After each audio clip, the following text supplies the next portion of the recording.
All right, and we are live. Well, hello everyone, and welcome to the Sent Conference online. This year we are pivoting, just like everyone else has had to do, and are switching from a weekend conference, which we inaugurated last year, and are instead spreading it over 4 Wednesday evenings this November online. My name is Jenna Fabiano. I am the Associate Pastor at Willoughby Church in Langley, and I am joined by Fred Sutherland, who is a mission catalyst for Resonate Global Missions. Both of us serve on the Classical Home Missions Committee, which is a committee affiliated with the Christian Reformed Church. And out of that committee, this conference was sort of birthed. And we are joined tonight, of course, by Albert Chu, who is our guest for the evening, but I'll let him introduce himself in a few minutes here. So just to give you all a little bit of a background, in case you're fresh coming into this and have no idea what this is, the Send Conference was created last year as a way of being able to dialogue about mission and how we participate with the Holy Spirit in God's mission, on God's mission for this particular area of the world, particularly in the Fraser Valley. And we wanted to be able to start conversations and foster a little bit more of a missional DNA within our local churches. So this year, what we wanted to do was we wanted to focus on the topic of missional engagement. And we invited 4 key ministry leaders to dialogue with us about this. And each of them have selected a particular niche within this topic that they're going to briefly speak on each evening. Most of the evening will be spent asking questions and having a conversation to keep it a little bit more dynamic. And we'll also be opening up to you to ask questions if you would like. So you'll notice on YouTube there that there's a little chat box on the right-hand side. At any point in the evening, you can feel free to just write a question in there. And we're going to be monitoring those and pulling some of them out later on in the evening. So just so you know, we really welcome you to do that. If you have a question, you're more than welcome to ask it. And without further ado, I'm going to pass it off to Fred. Thanks, Jenna. Why don't we start off with prayer? Father, I'm thankful that we can be here in this online venue this evening. Thank you for Albert. Thank you for his faithfulness and his yes that he gave you to join you in mission. And so I'm just praying that you'd bless us as we hear stories and that you'd inspire us. Jesus, we thank you for your words in Luke 10:2 that you said the harvest is plentiful, but the workers are few. And so we ask that tonight would inspire everyone who's watching and maybe those who are going to watch later on to join you in what you're doing in the world. I pray this in Jesus' name. Amen. So Albert, why don't you tell us a bit about your story and how you got into ministry? Sure, I can do that. Glad to be part of this conference again. So last year I was at the inaugural conference and had the delight to speak and be part of it. And so glad you invited me again. And so I'm hoping that next year, well, this conference, an in-person one, let's hope that will happen, will again take place. So yeah, how did I get into ministry? And it's a bit of a whirlwind of a story, but by the time I get to the end, you'll understand where I'm going. So first part of it actually begins on December 30th, 1968. That with only 4 suitcases in hand and less than $1,000 in cash, my parents left Hong Kong for Canada. They didn't know a soul except for some distant relative in Edmonton. And so that's where they ended up. And I checked. And so when they arrived, December 30th, 1968, it was minus 35 degrees Celsius. Welcome to Canada, Mom and Dad. And so, yeah, after that, my dad, who wasn't a pastor, at least not yet, later on in his life, he will be one, but he had taken some classes at seminary. Well, that year, with some of his new friends that he made, he decided to plant the first Chinese church in Edmonton, Alberta. And 13 years after that, sensing a need to plant a Chinese church in the south part of Edmonton, he planted another church. And so I grew up in those 2 churches. Those were my formative years that I remember. And I remember setting up chairs in the gym and experienced all these baptisms, reaching out to immigrants and refugees. I remember one building program after another, a capital campaign, and moving into new buildings and starting fellowship groups. I mean, pretty much I started every single fellowship group according to my age. So I started the elementary group, I started the middle school fellowship group, I started the high school fellowship, I started the university group and so forth, and just led Bible studies.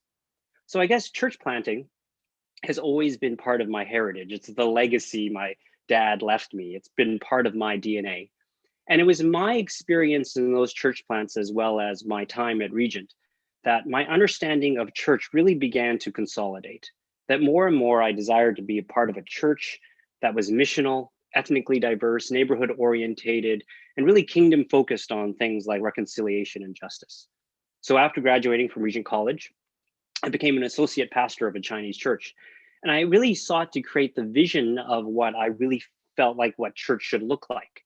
But every time I tried to do something, I was kind of met with opposition and pushback. I mean, 700 people attended the Chinese church that I worked at, but there was only one non-Asian in the congregation, which was my wife. Second generation youth were leaving. They were leaving the church because the church wasn't relevant and it wasn't a safe place. They didn't feel like they could invite their friends to it. And so every single time I tried to make this church more missional, more diverse, it just, inviting people in the neighborhood to come or reaching out to the homeless population nearby, it just met with disapproval and fear, even with advocating for signs. Because in the church that I worked in, you'd walk into the men's washroom and above the urinal would be a sign written just in Chinese. So did the Chinese word say flush or did it say do not flush? Well, you're in a quandary. And so I advocated, hey, you need to change these signs. You need to translate them, make them bilingual. And their reaction was, Albert, you're just making trouble. If you want to do something, you do something about it. But why do you keep on bringing these things up? So it was really a hard place to be. And so when I felt like I couldn't help this particular Asian church to become more diverse, more inclusive, I thought, why not the other way around? And so when I was contacted by a primarily Dutch denomination, the CRC, and to be able to follow in my father's footsteps to plant a church, I jumped all over it. So moved here to Richmond, BC, with 10 people in my living room. And we just started doing church. And now you kind of have the idea of why we called the church the Tapestry. Because even from the very beginning, we wanted to live up to our name, that we wanted to weave diverse people, regardless of color, ethnicity, background, social strata, or whatever, into the fabric of a Christian community. And God has been gracious. That since that first church plant 15 years ago, we've been able to plant 3 other churches. There's Tap Richmond, the original one, but we've been able to plant a church in South Vancouver in the Marpole area. We planted a church in Coquitlam called Tapestry Mundy Park. I'm going to share a little bit more of them, their story later on. And then our newest church plant that was just planted 2 years ago, and they celebrate their birthday next week, is something called Tapestry Nights. That Tap Nights was sort of like, it's been an interesting experiment. Because a few years ago, Tap Richmond was still growing and we needed to find a space. And so we decided, let's plant a church. So we looked around in Richmond, but because Tap Richmond is centrally located, real estate prices are crazy, couldn't really find anything to rent. So then we decided, why don't we plant a church in Richmond, not by location, but by time? That instead of planting by location, we plant according to a certain rhythm, a day of the week, that instead of Sunday being the orientating day, that we plant a church for Saturday, because we recognize that a lot of people would never come to church on a Sunday because they either work shifts or sports is a big deal for a lot of people. And so it's been really interesting these last 2 years. But we really wanted to treat this new congregation not as another service, but really as a church plant. So it's got its own leaders, its own pastor, its own finances, its own name. We really wanted to set it up as a church plant. And it's been a really cool experiment because I think we're always looking to find creative ways to be on mission with God. So that's my call and sort of a little bit of the Tap in a nutshell. And I just covered 52 years in 5 minutes. So I think I did okay. Well done. Well done. Thanks for that, Al. That was great. So your session today is titled At the Crossroads, Church Renewal Restarts and Mergers. So do you want to tell us a little bit about why you chose that particular topic and what you want to talk about tonight? Yeah. Obviously we're in the midst of a pandemic and COVID has not been easy, certainly not for us as individuals and certainly not for us as a church. In the last year, we, and I'm sure you too, and the churches you represent and all the people who are watching, have had some tough times. We've had to deal with the closure of our buildings. We moved everything to online things. Some churches have had to let go of staff. And it hasn't been easy. And I think it just accentuates a lot of questions that churches have about viability and future. That some churches were wondering where they were in terms of their own growth and their own status as a church. And I think the longer this happens, this pandemic happens, I think the future of specific churches, not only of North America, but of our individual churches come to question. So 6 weeks ago in September, specifically on September 20th, to be exact, it marked a momentous day for 3 churches in the Vancouver area. All 3 of them actually decided to close their doors on that day, but each of them had a very different experience of it. First was a church named Bethlehem Lutheran Church located in the center of Vancouver, just east of Main Street. And their church building, which was built in 1964, was sold and will now be redeveloped into 51 townhomes. Now, while the church is technically still in existence, the members of the church have decided to join a neighboring Lutheran church with potentially the possibility of using that money that they've gotten from the sale of their building and to purchase a smaller space so they can continue to meet. And this is not new. There's a Business in Vancouver article back in 2017, and at least 24 Vancouver churches, and at least that many across the local metro area, have actually been persuaded to sell their property in the past 2 decades. And this trend, I think, has just accelerated recently, not only because of declining church attendance, but of the rising real estate values. And for many churches, this attraction is not only to survive as a church, but really to use the equity of their buildings for community good. So that's the first church, Bethlehem Lutheran. Next up is Kaleden Church, which is a Mennonite Brethren church, and Fred, you probably know of it, located in East Vancouver. So Kaleden closed its doors also on September 20th. However, they are doing something completely different, that the church decided to replant itself. So they called a new pastor, Norm Funk, who was the previous founding pastor for Westside, and they're basically forming a new church with new name, new leadership, new vision, and now Kaleden is now called Midtown Church. And that's certainly a visionary change, that after 52 years of being church, they are starting all over again as a church plant. And lastly, there's a church named Lord's Peace Chapel, a church I know quite well. My dad was the interim pastor of their mother church for a time, and I know many members of LPC. Anyways, LPC doing ministry faithfully for 22 years, and they decided to dissolve. They had been slowly diminishing in size, and a lot of their members were getting older, and the pastor wanted to retire. And so they dissolved, and many of the members decided to go together to West Point Grey Baptist. And the building they used to rent for church is actually now home to Tap Marple. So that's kind of cool. So 3 different churches, after 56, 52, and 22 years of faithful ministry, respectively, all came to a crossroads. Now, COVID obviously wasn't the reason, but I think it accelerated their decision. One decided to sell their building and yet stick together to see what the future would hold. One decided to replant itself, starting all over again as a new church plant. And the last simply decided to dissolve, celebrating what God had done in the last 22 years. These 3 churches came to a crossroads.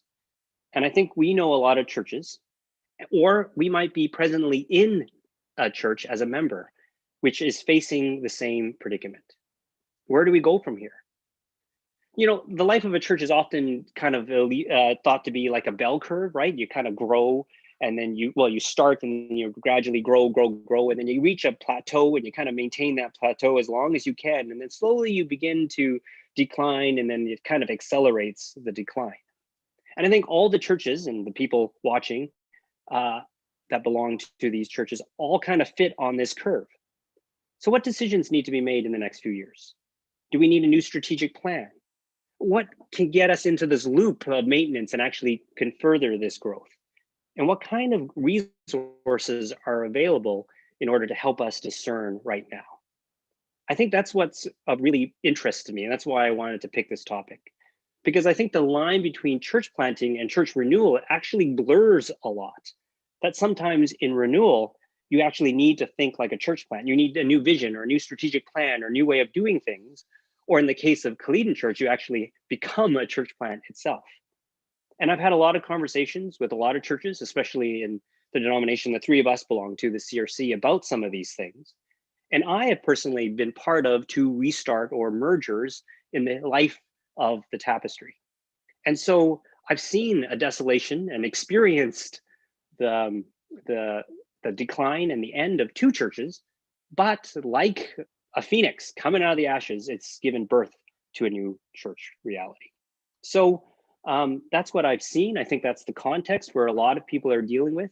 And so the question is, how do we continue mission? How do we continue being church in our present context and then this reality?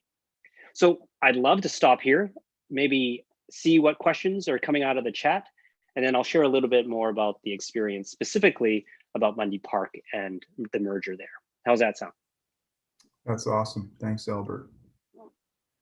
Yeah, I guess and my first question is, if a church is finding it's struggling right now, and like, where would you encourage them to be reaching out to look for possible solutions?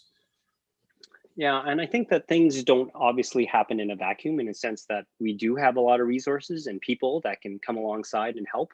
So the denomination actually has an excellent resource that helps with the discernment for these churches. And it's on the website, and the name of this discernment process is, wait for it, At a Crossroads. And so, which is the title of my talk. So anyways, it's found on crcna.org, and it's great because through it walks through a whole bunch of different ways and different resources, some books to read, some questionnaires to answer, and even a process to everything from finding a facilitator, some questions to ask, and all that sort of stuff to help with the discernment process. So I think that's a great tool that I would recommend churches. Another thing, of course, is to reach out to your Classis Home Missions team, to Fred, to Jenna. I think that we would love to help. And then, of course, with Resonate. So Fred and I belong to, we're both, what's the official term? Local mission leaders. Yeah, local mission something leader. like that. Okay, so. You guys don't even know your own job titles? So don't tell Rich, he's probably watching them. Or Ann.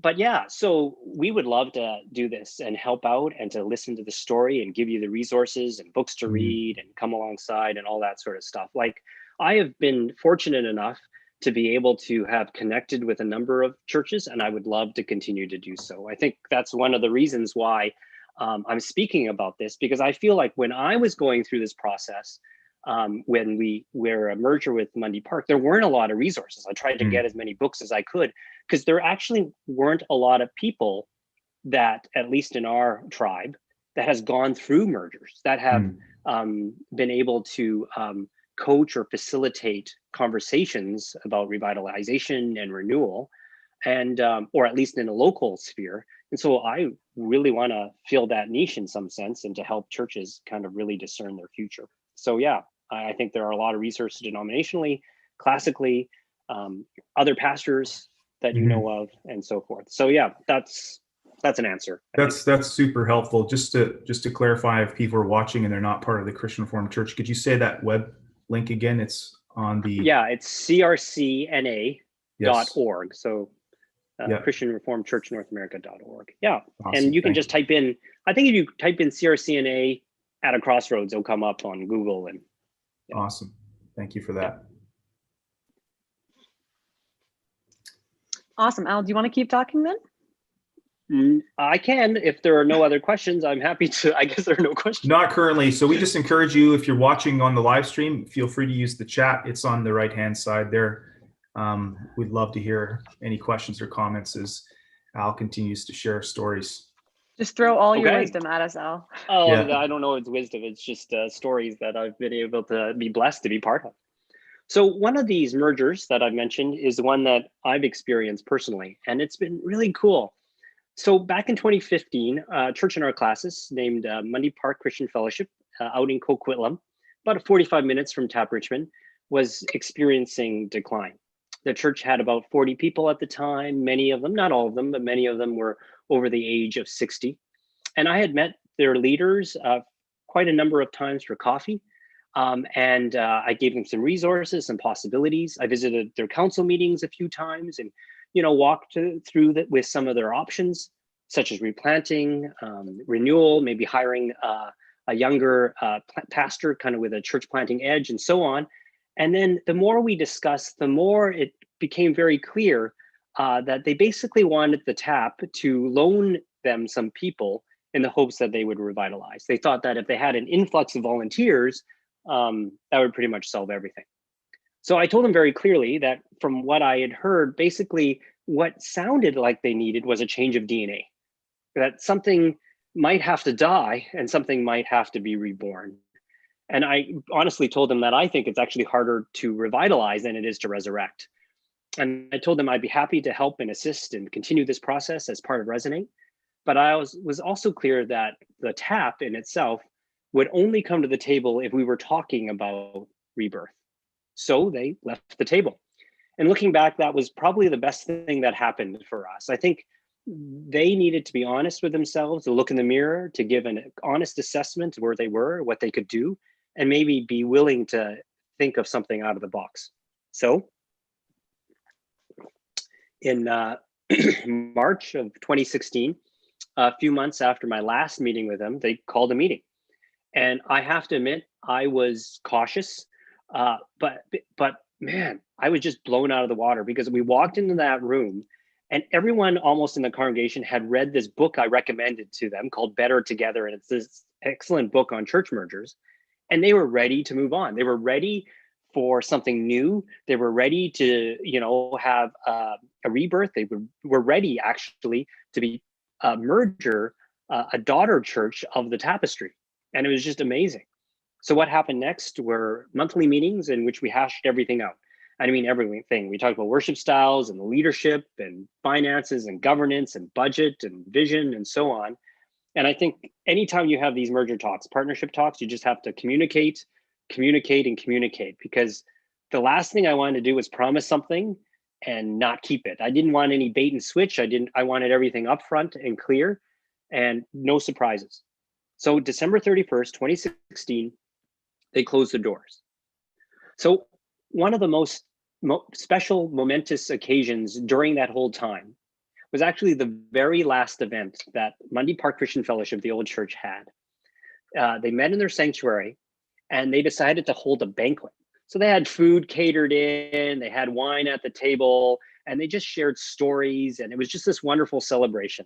They sang songs, and someone even penned a song, and I don't remember the title, but it was basically the Tapestry song. Like, they sang about being part of the TAP.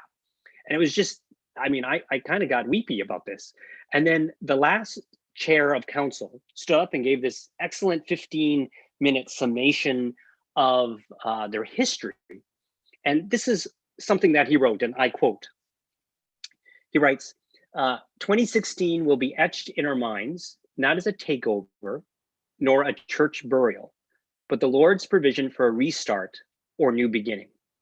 Both the Mundy Park and Tapestry advisory committees worked diligently and harmoniously right up to capturing our agreement in various legal documents, the support and endorsement by leadership, and the unanimous approval of both congregations, as well as the process leading to the appointment of Pastor Sam Lee and 2 elders, speaks of God's leading, for which all of us prayed. So I guess we shouldn't be too surprised. Given our successful merger discussions with Tapestry, we enter an exciting era in which we will be part of one Tapestry family. No, this has not been a failed venture, and it's not a closing of a book, just a start of a new chapter. Tapestry Mundy Park, to God be the glory. And it was just this beautiful expression and open-handedness and willingness to let some things die and yet be born again in many ways as a new church and one of our campuses. It wasn't an acquisition, it wasn't a takeover, it wasn't a building grab, and I think they were worried about that, but it really was a merger between 2 churches. And it's been fantastic. 3 years later, I can say that Sam Lee, and I think he's watching, he said he was going to be on, and his team, they've done a fantastic job. And it's just, it says something when the people of that community of the old church, pretty much everyone has stayed and everyone is an active participant of the church. They didn't leave, they decided to stay. And so I'm always surprised when I walk in. So I preach there once a month, and I walk in and I'm greeted at the door, and there are 2 most previous pastors So Henry Newman, which many of you know, he hands me a bulletin. And then I walk in and Albert Westerhouse, he's teaching Sunday school. So when your two previous pastors are still part of the congregation, give full support to the vision and what we're doing, and are two of our strongest advocates, I think it says something. And it's a really special thing that's happening there. And I'm actually going there this Sunday and I'm looking forward to it. It'll be a lot of fun. So that's my experience of mergers. And it has happened. And yeah, I'm curious to see if anyone has any questions. That's beautiful. Thanks, Al. There's one question that came up on the chat. Just it's more of a comment. Valerie mentions presumably being stuck in the bell curve is not the ideal scenario, or are you saying it is inevitable for talking about the church life cycle? That's a very good question. I mean, I think that it's not yes and no. I think everyone is looking for an opportunity to cycle back somehow at certain times and to come back to the growth period, right? Whether it's little incremental kind of loops or whether it's one large one that happens in the life of the church. So I do think that over time, there probably is a life cycle to the church, but every church has a possibility to have this loop and to continue on. So yeah, I don't think I answered the question, but I think we're fighting against ending badly. I think there's nothing wrong with celebrating years of ministry and deciding to close the church. But I think what often happens is churches hold on for life, maybe too long, without the willingness to change, to adapt, or even to celebrate what has taken place. And so in many ways, at a crossroads is to come to a decision of, okay, where does the leadership of the church fit? Do we have the energy and do we have the vision to renew or to replant or merge with the church? Or is it time for us to celebrate what God has done, the years and people that have been baptized and reached out to and welcomed and just celebrate what God has done? And I think that's the hope, is that we want churches to end well and to continue on if that's what God's leading them. Yeah, thanks for that. As a follow-up to that, Al, I'm wondering, so how would you suggest that churches manage the disappointment or the grieving process? Because we can, there can be a focus on the excitement perhaps of a new vision or a merger, but there's inevitably a grieving process that a church needs to go through. And how would you suggest, or have you seen examples of churches doing this well or not doing this well? Yeah, I think that, like I said, in my experience, what I've seen in terms of like the first church merger that I took place with Tap Richmond, and I know of some others where there was a merger or a renewal, and most of the members just left. They found other churches to go to. They weren't willing to be part of the community. And so I think they're still dealing with a sense of loss, a sense of grief, and it feels like, nothing happened. But I do feel like anything, I've seen churches that have really relished in the idea that death isn't death. Death actually leads to resurrection. It's biblical. It's kind of what we believe in, right? Like, things come to life. Things have to die in order to come to life. And so, yes, of course, I'm not trying to minimize it. There's grief and there's loss and there's change and all of that.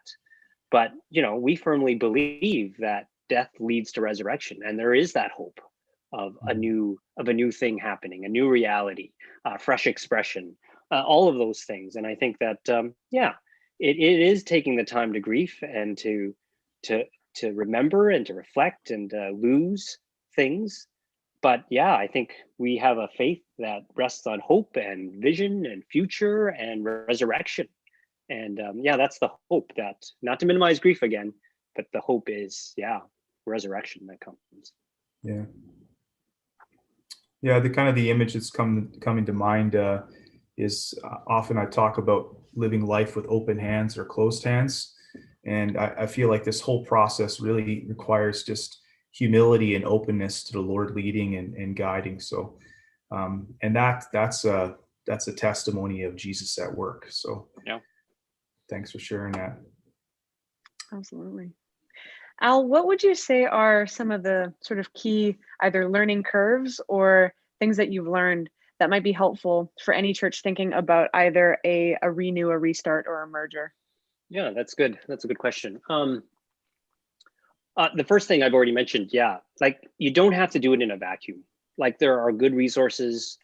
There are lots of denominational people and classical and your neighboring churches that I think would love to be part of this. And so speaking of not being in a vacuum, I think it's when you begin to reach out, connect with other churches that all of a sudden these new initiatives take place. Take for what happened in Port Coquitlam with a new church that's there called Tri-City Church. And so this is a really interesting story. So a few years ago, Northview Church in Abbotsford bought this old church building in Port Coquitlam.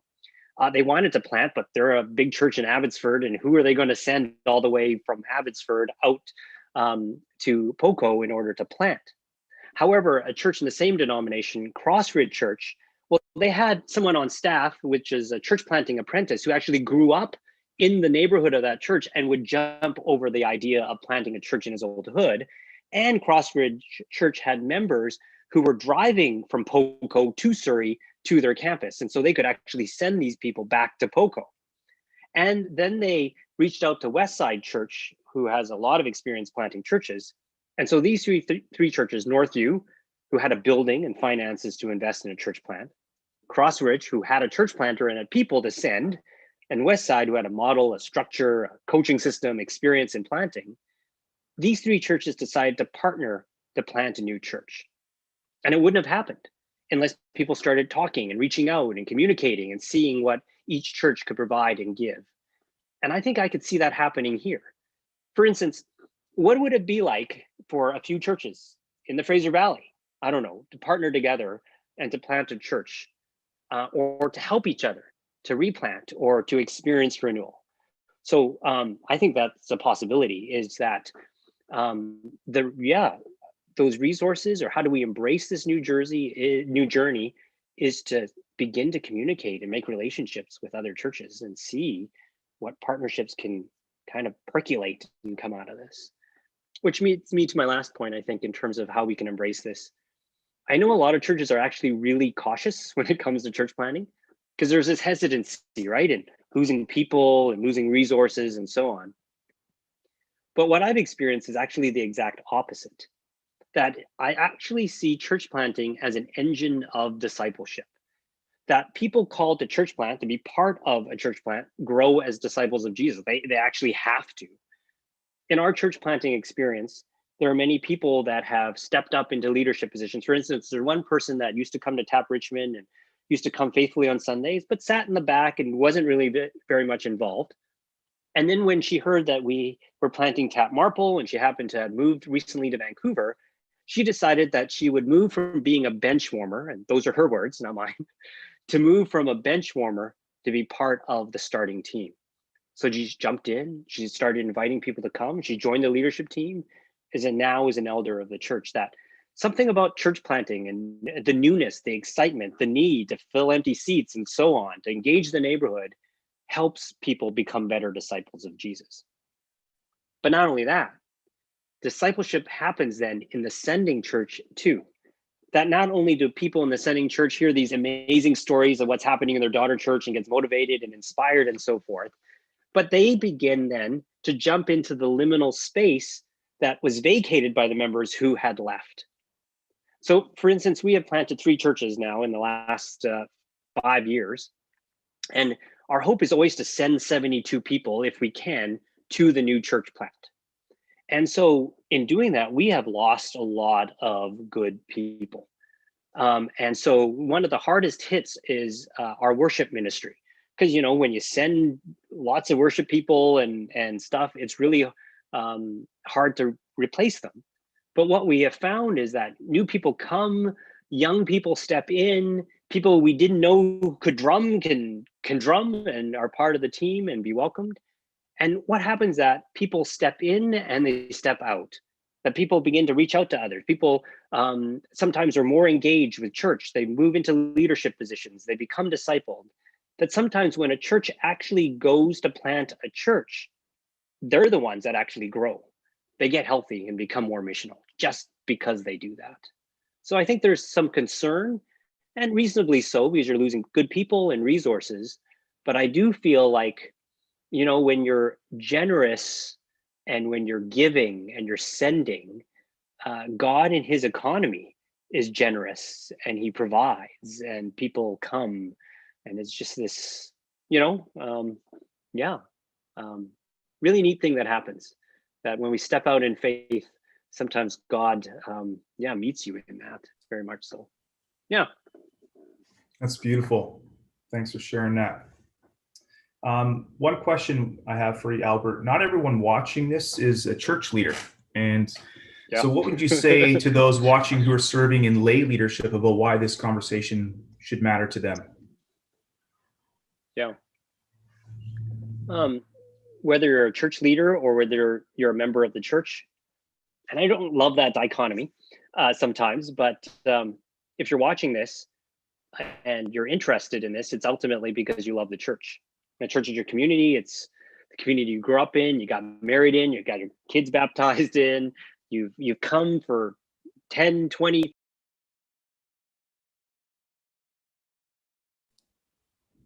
It looks like we've lost Albert. And he's back. There he is. I'm back. Yeah. What happened? Magic technology. Yeah. Oh. Yeah. I was sitting on the edge of my seat, and you're. Well, I was too. I was like, going, "What's going on?" I was going to start touching my iPad. I was freaking out, and I almost ran outside to reboot my internet or something. Yeah. Well, you're back on, and we're still back, going. Al. Yeah. Oh, good. I'm glad. So where was I? You just caught us. Yeah. Go ahead. That's right. Yeah. So your people love the church. You love your church, and it's not the building. You love the people, right? Church is not a building; it's the people. And so I think if you're not a church leader, people still matter to you, and the future of the church and the future of your neighbor and the person sitting next to you in the same pew, because something you notice is people always sit in the same seats, don't they? Pretty much. And as church leaders discern about the future of the church, I think that they want the congregation to communicate and buy in and consult and engage with them. And so I really do think that it's important for leaders and congregant members to work together, to communicate, to tell story, to see what the future holds for them. And sure, some people in the church may have a title of some sort, pastor, elder, deacon, but I actually think leadership is not about titles, but it's about influence and it's about prayer. And I don't know how many times a congregation member has asked me for coffee or wanted to get together, and just telling me their experience of what's happening in their church and what they've loved and what they have difficulty with. I mean, it's been totally invaluable. And I think that, I value, and I hope other leaders value, and the conversations that we can have with members. And I hope members feel like they can reach out to one of their pastors or one of the elders, because again, nothing happens in a vacuum. And the last thing you want is not consensus or unity in something big like this. So I really think that leaders and members and just the body has to be unified in such important discernment and conversations. Unified, and it sounds like you're casting vision for them to be active as well. That prayer piece really is a compelling vision of being discerning, whether you have a title or not. Yeah, exactly. Thank you. Thanks for sharing that. Al, this is an interesting season in any way to be talking about missional engagement and church mergers and all that stuff. And I would imagine that just from my own experience and from chatting with other church leaders, and not just pastors, but just also leadership in general, that there's a lot of discouragement. I'm curious to know, how have you strengthened yourself in this season and continued this sort of conversation with your own church leaders? And how have you found ways that they can also be strengthened? How have, together as leadership, how can leaders find ways to be strengthened in this season and continue these kinds of conversations? Yeah. So yeah, I think one of the things that I've felt really convicted in the last little while, probably the last few years, is really to develop something called a rule of life. A rule of life is something that monks and monastic communities have done for 1,500 years. And so it's basically a pattern of Christian practices, right? Practices such as prayer and silence and solitude and Sabbath and fasting. And the purpose of the rule of life is basically to provide a pattern to shape our lives, right? It's about developing habits that make us better followers of Jesus. In fact, one of the things that we've been saying around the tap is to be with Jesus, to become like Jesus, and to do what Jesus did. To be with Jesus, spend time with him, with these practices, and we slowly become like Jesus. We abide in him and through the Spirit. And then we begin to do what Jesus did. So that's sort of been this thing that we've been on, and something that we really want to do more so of. And so one of the things at the TAP is our kind of vision is we want to make disciples that make disciples that make disciples. And the beginning of this year, I kind of tweaked it for the staff and the elders. And I wanted to be, we want to be a church that make disciples in the way of Jesus through these habits and practices, that make disciples in the way of Jesus, and so forth and so forth. Because Jesus often retreated to a quiet place, he prayed, he memorized scripture. And I have to admit, it's hard. I don't know about you, and I admit as a pastor, that's something hard to admit. But yeah, it's hard for me to carve out time and to read scripture and to fast and to take breaks. And, I'm a bit of a goer person. And it's been hard for me these last few years. But then the pandemic hit. And obviously the pandemic has caused this obvious, disruption in my life. But it also brought this newfound opportunity, an opportunity to discover new rhythms in my life, so I can be deeply into these habits. So I've begun taking these long walks. I began to fast. I began to be very deliberate about scripture reading and doing, consolation, desolation in the evening. And I took Sabbath on Sundays because we record on Wednesdays. When was the last time I took Sabbath on a Sunday, really? Is amazing. So I think it's in these past few months where I've developed these rhythms during this pandemic, which has actually given me the gift of time, that I begin to notice that these habits do begin to shape my thoughts and my actions. And they help me actually to turn off the noise around me and enabled me to hear God better. To develop these habits, these spiritual disciplines, has really helped me. And it's something that I've been trying to encourage my staff to write out a rule of life, to be really engaged in it. Because how do we provide? How do we care? How do we spiritually care and discern and listen to God during this time if we're not actually spending time with Jesus, if we don't have these habits? So I really feel like more and more as this pandemic gets longer, the more we actually need to concentrate on these habits, or we just get lost in all of this. Two resources that have really helped me, and they're kind of two books that you have to read one after the other. And Fred knows this already. But the first one is John Mark Comer's book, right? The Relentless Elimination of Hurry. A lot of people have read it. But after you read it to kind of show why we need these habits, then you read James Clear's book, Atomic Habits, because it gives you practical ways of which you could actually put these habits into practice in your life. So read John Mark Comer first, then read James Clear, and that's the beginning of getting these habits in your life. And yeah, it's a game changer, a rule of life. Yeah. Thanks for sharing that. And I want to echo the Ruthless Elimination of Hurry. That's a book that's been shaping my family and I. So it's a great resource if you haven't encountered that one yet. Yeah, I would say just maybe one follow-up question is, how would you, in this season where people have lost their ability to gather in person. I've noticed a lot of people that are feeling spiritually discouraged in my own context, but still wanting to live on mission. So still wanting to be light and salt in the little ways. What sort of advice would you give them, or things that you're seeing are giving you hope and encouragement in this season? Yeah.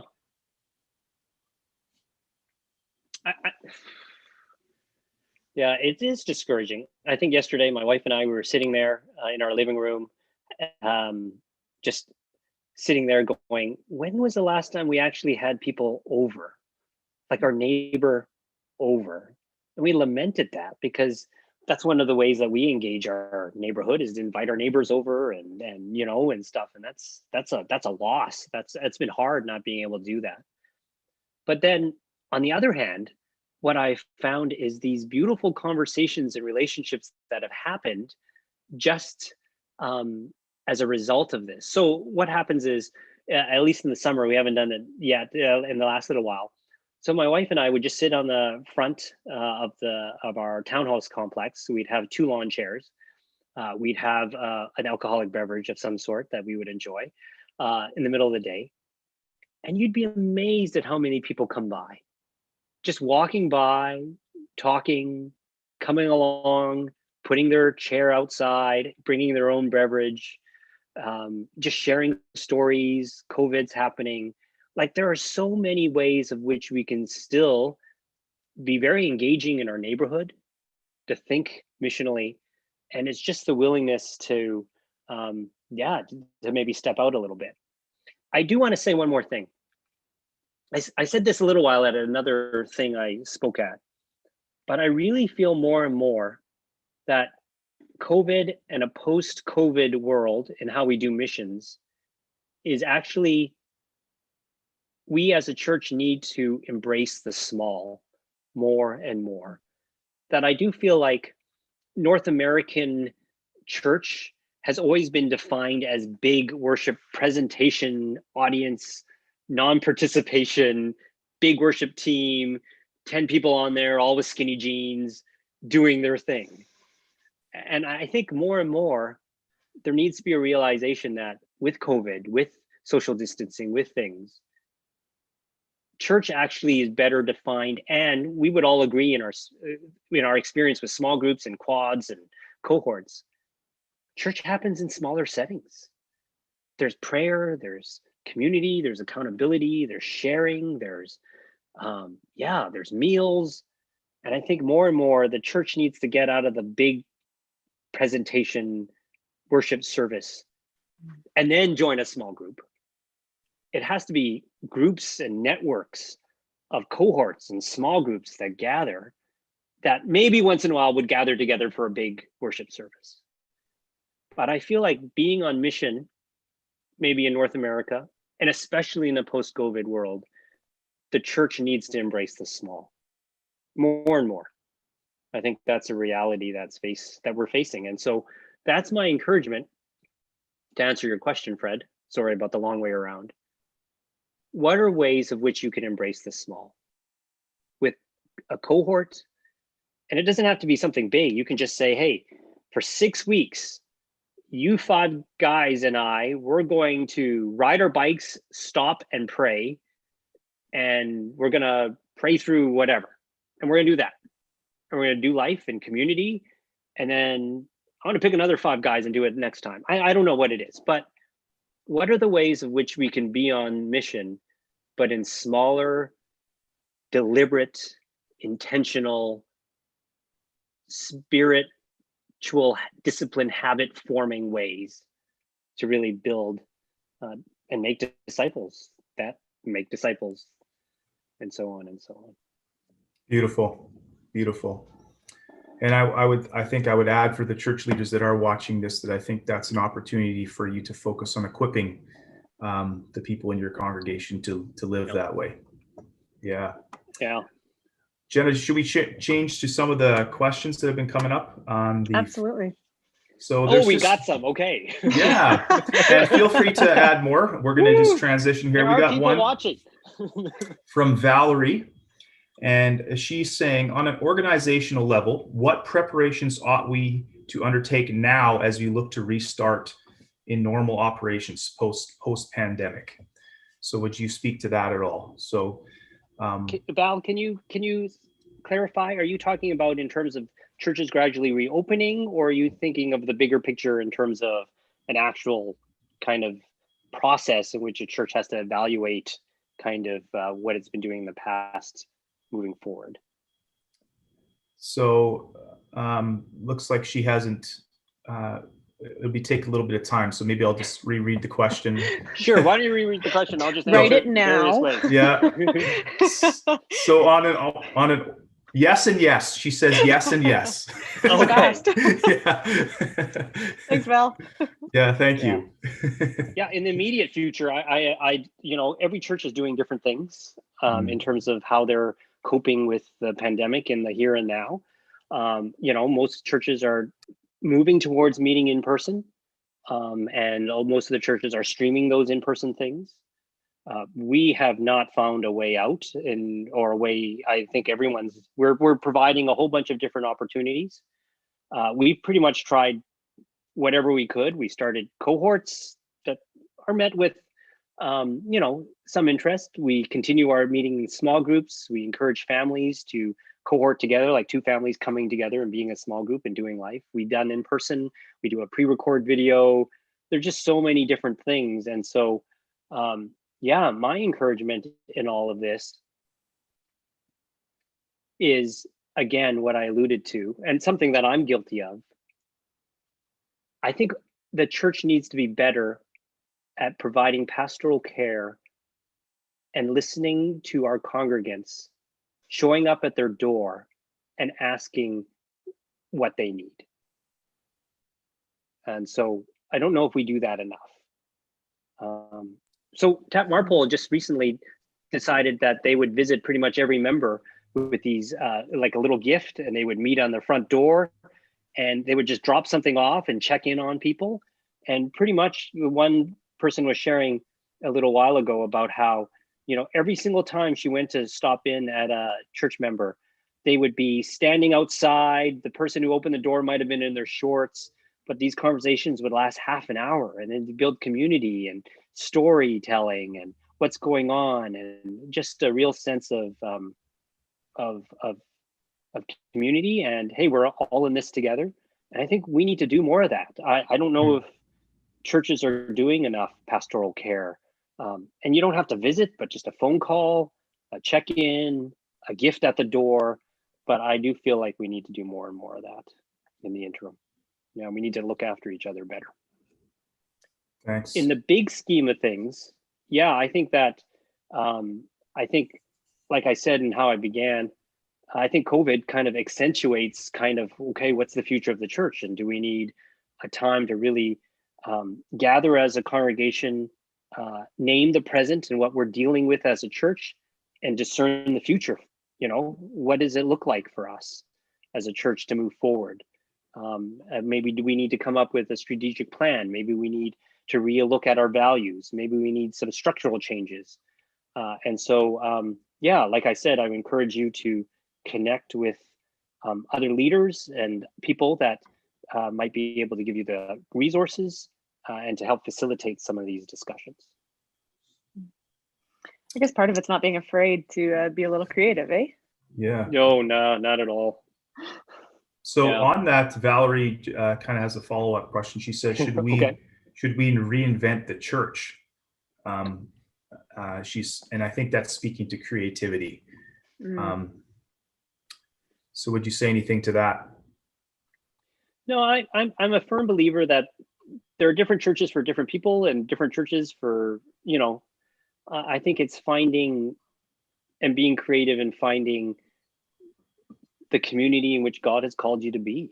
Very much so. I do feel, though, strongly about being a community that is ingrained in your neighborhood, for the neighborhood, in the city, for the city. I think that's important, that that the church really recognizes, a local church really recognizes its geography, its location, its embeddedness, its, do you know what I mean? I think that's important, very much so. Yeah, so we're at the very least a reevaluation is what you're saying. Yeah, cool. Yeah. So that's all for the is important. Sorry. That's all for the YouTube questions. Yeah, Jenna, I think that's anything actually else? No, I think that's actually a great spot to finish it off. We want to keep this to under an hour. You know, everyone's watching webinars and Zoom chats these days. So I think this has been a wonderfully full evening. Thank you, Al, for guiding this discussion really in a really wonderful way. For all those of you that have joined us this evening, thanks for joining. Don't forget to tune into the upcoming Wednesday evenings as well. To engage in further dialogue, you can find information about that on our Eventbrite page simply by searching Sent Conference. All the links are right there for you. And a huge thank you to Al for joining us this morning and sharing your wisdom with us. Many blessings to you as you continue in ministry during this season, and many blessings to all of those of you as well that are listening. Have a wonderful evening, and we'll see you next time.